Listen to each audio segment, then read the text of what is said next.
Hello, मैं हूं कुशागर सिंह। आज आपका फिर से स्वागत है मेरे एक नई वीडियो में। और आज की वीडियो में हम एक नई टेक्नोलॉजी के बारे में जानेंगे जिसका नाम है एंड ऑफ ट्रेन टेलीमेट्री। तो ये टेक्नोलॉजी से जो रेलवे के ब्रेक वैन होते हैं या फिर जो गार्ड का डिब्बा होता है तो वो कम कर दिया जाएगा। अब उसकी जगह पर यहाँ पर अलग से कुछ डिवाइसेस लगाए जाएंगे, जिसके बाद जो हमारे गार्ड्स रहते हैं या फिर जो ट्रेन मैनेजर रहते हैं उनकी ड्यूटी अब बंद हो जाएगी और डायरेक्टली ये डिवाइस से ही पूरा का पूरा काम हो जाएगा। तो चलिए अब मैं समझाता हूँ उस डिवाइस के बारे में, लेकिन सबसे पहले आप इसका परिचय जानिए। अब काफी टाइम पहले मालगाड़ियाँ काफी कम स्पीड से चलती थी क्योंकि वैगन्स को एक एक करके जोड़ा जाता था और कोई भी ब्रेक कंटिन्यूटी नहीं रहती थी। तो पूरी गाड़ी जो है वो लोकोमोटिव की ब्रेकिंग पर ही निर्भर रहती थी, जिसके कारण से ट्रेन की लंबाई भी कम रखी गई थी।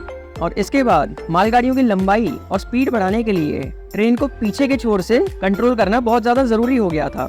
इसलिए यहाँ पर एक ब्रेक वैन लगाया गया या फिर एक गार्ड का डिब्बा लगाया गया जिसमें कि गार्ड रहते हैं और उन्हीं का बाद में नाम ट्रेन मैनेजर भी हो गया है। तो अब ये समस्या को कम करने के लिए यहाँ पर हैंड ब्रेक्स लगाए गए थे और साथ ही साथ इसमें ब्रेक प्रेशर को निकालने के लिए भी ऑप्शन है। मतलब कि लोको पायलट आगे से तो यहाँ पर ब्रेकिंग करते ही हैं किसी भी ट्रेन में, लेकिन जो गार्ड रहते हैं अगर वो चाहें तो वो खुद भी अपने ब्रेक वैन से ब्रेक्स लगा सकते हैं, जिसमें कि वो बीपी भी ड्रॉप कर सकते हैं और साथ ही साथ हैंड ब्रेक भी लगा सकते हैं। तो ये अतिरिक्त ब्रेकिंग प्रदान करने से क्या हुआ कि जो गाड़ी है उसकी थोड़ी स्टेबिलिटी ज्यादा हो गई और कई बार इमरजेंसी कंडीशन पर जब सिर्फ इंजन के भरोसे ट्रेन रहती है तो उसके साथ साथ यहाँ पर ब्रेक वैन से भी आप ब्रेकिंग कर सकते हैं। और साथ ही साथ गार्ड का यहाँ पर क्या काम है, तो उनके वैसे तो कई सारे काम हैं। मेनली तो उनके काम यही आते हैं कि बीच में जो भी असामान्यता हो तो उस पर वो कार्रवाई कर सके। अब मैं यहाँ पर गार्ड की बात कर रहा हूँ तो आप इनका काम भी समझ लीजिए कि आखिर इनका काम क्या क्या होता है। उसके बाद फिर मैं आपको डिवाइस के बारे में बताऊंगा। तो यहाँ पर गार्ड के कई सारे कर्तव्य हैं, जैसे कि लोको पायलट के साथ ब्रेक पाइप में कितना प्रेशर है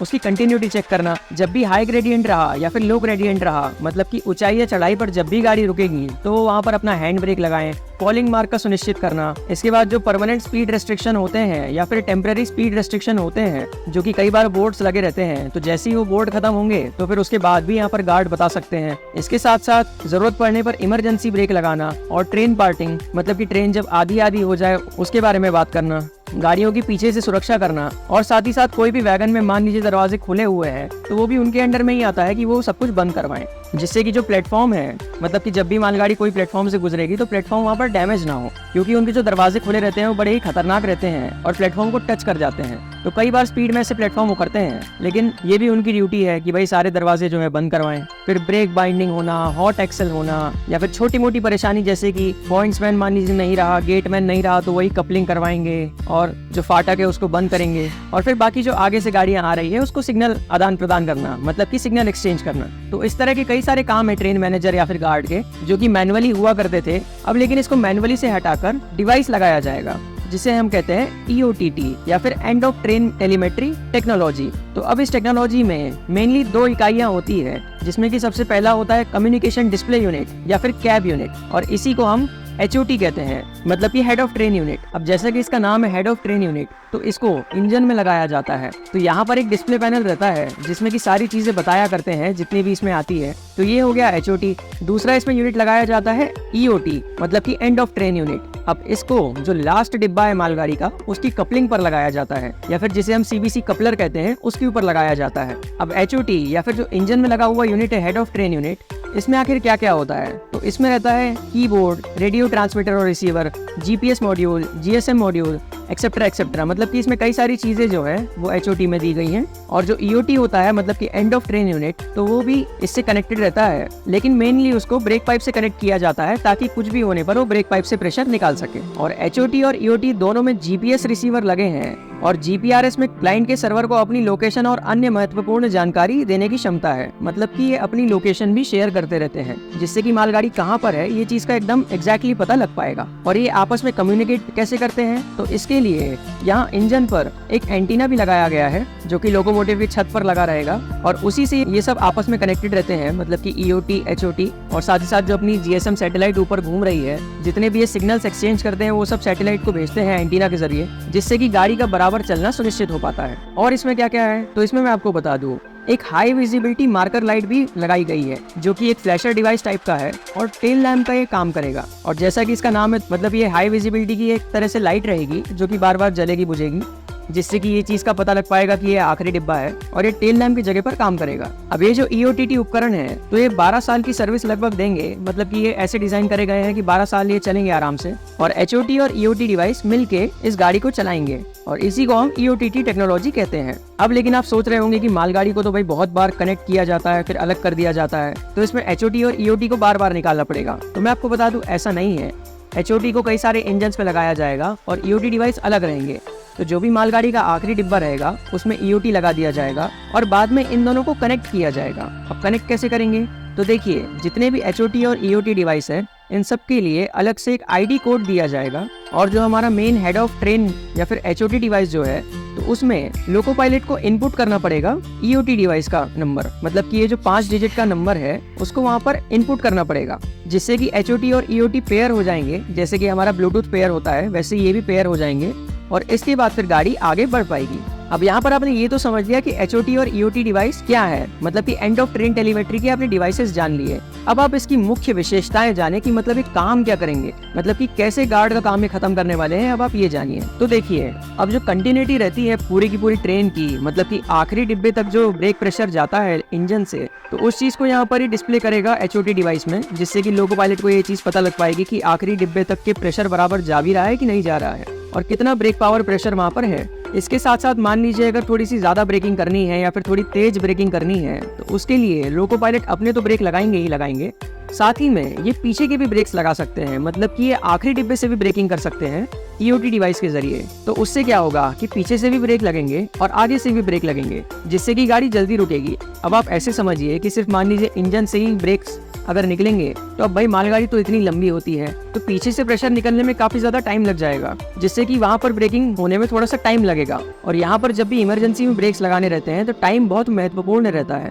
जिस कारण से इमरजेंसी के टाइम पर यहाँ पर लोको पायलट पीछे से भी ब्रेकिंग कर सकते हैं आगे के साथ साथ, जिससे कि दोनों साइड से जब ब्रेकिंग होगी या फिर दोनों साइड से जब ब्रेक प्रेशर निकलेगा तो गाड़ियां बहुत जल्दी रुकेगी। तो इससे यहाँ पर इमरजेंसी के टाइम पर बहुत जल्दी गाड़ियां रुकेगी और गाड़ी पीछे से भी जल्दी नियंत्रित होगी। फिर इसके बाद इसमें और क्या सुविधा है? अब जैसा कि मैंने आपको बताया कि इसमें GPS लगा है, तो जब भी यहाँ पर ट्रेन पार्टिंग होगी या फिर ट्रेन जब 2 हिस्सों में बढ़ जाएगी तो उसमें भी तुरंत लोको पायलट को यहाँ पर डिस्प्ले यूनिट पर पता लग जाएगा कि यहाँ पर गाड़ी अलग अलग हो गई है। वैसे तो जैसे ही गाड़ियाँ अलग होती है तो ब्रेक पाइप से वहाँ प्रेशर निकलने लग जाता है, जिस कारण से गाड़ियाँ रुकी जाती है ऑटोमेटिकली, लेकिन यहाँ उसके बाद भी लोको पायलट को तुरंत ही पता लग जाएगा कि ट्रेन पार्टिंग हुई है या फिर बीच में से गाड़ी अलग हो गई है। तो यहाँ पर लोको पायलट का कहीं ना कहीं कॉन्फिडेंस भी बढ़ेगा क्योंकि गाड़ियाँ यहाँ पर जल्दी रुक रही हैं, जिससे कि अच्छी कंट्रोलिंग गाड़ी की हो पाएगी। और अगर प्रेशर अलार्म जो है जो कि 5 kg/cm² का रहता है पूरे के पूरे ब्रेक पाइप में, अब मान लीजिए अगर वो कम होता है और 3 तक के आ जाता है तो ऐसे में ये अलार्म बजाएगा, जिससे कि लोको पायलट को ये पता लगेगा कि यहाँ पर ब्रेक प्रेशर कम हो रहा है। तो यहाँ पर या तो वो गाड़ी को रोक देंगे या फिर चल रही है गाड़ी तो ब्रेकिंग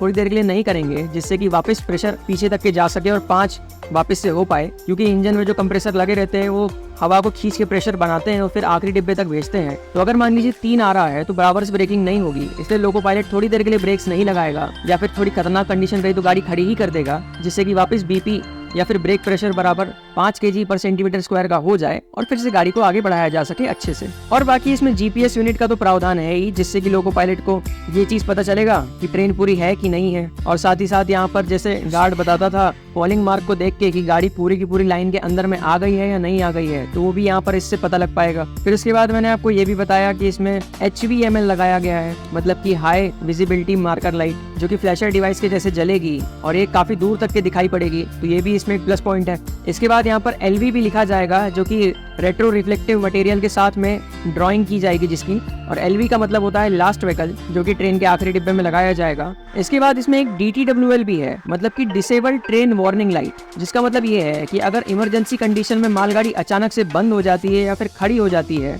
तो आने वाली ट्रेन को सावधानी से आगे बढ़ने की चेतावनी देने के लिए एक रोशनी होती है, तो ये भी इसमें एक अलग से लगाई जाएगी। और इसके साथ साथ HOT और EOT डिवाइस अपने खुद की स्वास्थ्य की भी निगरानी कर सकते हैं, और अगर ये बराबर से काम नहीं कर रहे हैं तो यहाँ तुरंत ही डिस्प्ले बताएंगे लोको पायलट को कि ये बराबर से काम नहीं कर रहे हैं। तो यहाँ पर आपने EOTT डिवाइस की मुख्य विशेषताएं भी जान ली कि आखिर कैसे काम कम करेगा गार्ड का। और इसमें एक और चीज अच्छी है कि गार्ड का डिब्बा एक कम हो जाएगा, जिससे कि एक डिब्बा यहाँ पर बढ़ाया जा सकता है, मतलब कि एक वैगन यहाँ पर बढ़ाया जा सकता है, जो कि ब्रेक वैन की जगह पर लगाया जाएगा। तो यहाँ पर लोडिंग थोड़ी सी ज्यादा बढ़ जाएगी, वैसे तो उतना भी कुछ फर्क नहीं आएगा, लेकिन थोड़ी तो ज्यादा बढ़ेगी और लगभग 70 से 80 टन इसमें ज्यादा लोड किया जा सकेगा। तो यहाँ पर आप ये भी समझ पा रहे होंगे कि गार्ड नहीं रहेगा तो एक डिब्बा भी ये लोग बढ़ा देंगे। और मैं आपको एक और चीज बता दूं कि ये जो सिस्टम है ये कोई अभी का यूज नहीं हो रहा है। अब जो फर्स्ट EOTT यूज हुआ था वो यूज हुआ था फ्लोरिडा ईस्ट कोस्ट रेलवे में 1969 में, जो कि मतलब कि USA में हुआ था यूज। लेकिन आप यहाँ पर ईयर देख सकते हैं 1969, तो US में और साथ ही साथ साउथ अफ्रीका में ये काफी दिन पहले से ही ऑलरेडी यूज हो रहा है,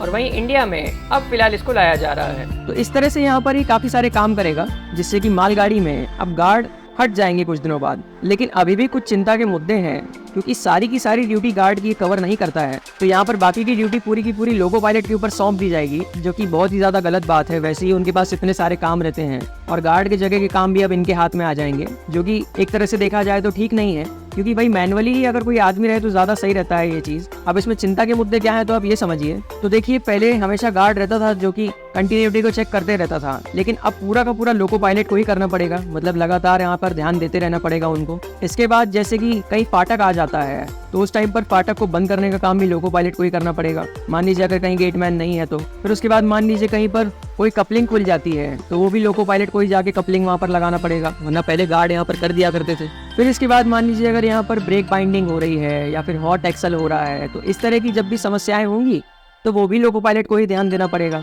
तो ये सारे जो गार्ड के भी कर्तव्य थे एक तरह से, तो वो सारे के सारे अब लोको पायलट के ऊपर में आ जाएंगे, जो भी इस डिवाइसेस में कवर नहीं हो रहे हैं। तो यहाँ पर लोको पायलट की थोड़ी सी ड्यूटी बढ़ जाएगी, जो कि ठीक बात कहीं ना कहीं नहीं है। तो ये यहाँ पर चिंता के भी मुद्दे हैं। और डेडिकेटेड फ्रेट कॉरिडोर में अब लगभग सारी ट्रेन में EOTT लगेगा, ऐसा प्रावधान तो है। अब देखिए कब तक कंप्लीट हो पाएगा। और इंडियन रेलवेज में भी ये काफी ज्यादा चलने वाला है। अभी अगर देखा जाए तो सबसे पहले चरण में EOTT प्रणाली से लैस लगभग 1000 मालगाड़ियों को चलाने का लक्ष्य रखा गया है, जिसमें कि BLW वाराणसी, मतलब कि Banaras locomotive works Varanasi, CLW या फिर चितरंजन लोकोमोटिव वर्क्स, DMW या फिर diesel loco modernisation works Patiala. तो ये सारे जो इंजन बनाने की फैक्ट्रीज हैं, तो ये अपने लोकोज में या फिर अपने इंजन्स में EOTT सिस्टम को प्रस्थापित करेंगे। मतलब कि यहाँ पर जो HOT डिवाइस है या फिर हेड ऑफ ट्रेन डिवाइस, उसको ये इंजन्स में लगाएंगे। तो यहाँ पर आप समझ गए होंगे कि टोटल मिला के 1000 इंजन्स में लगने वाले हैं।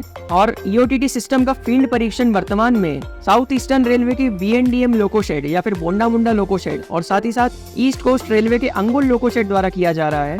मतलब कि अंगुल और बोंडा मुंडा, इन दोनों के लोकोमोटिव्स में EOTT डिवाइस के फील्ड टेस्ट किए जा रहे हैं, जिससे कि यहाँ पर ट्रायल्स अभी फिलहाल चल ही रहे हैं। तो यहाँ पर लगातार देखा जा रहा है कि आखिर ये सिस्टम कितना अच्छे से काम कर रहा है और कितना अच्छे से नहीं कर रहा है।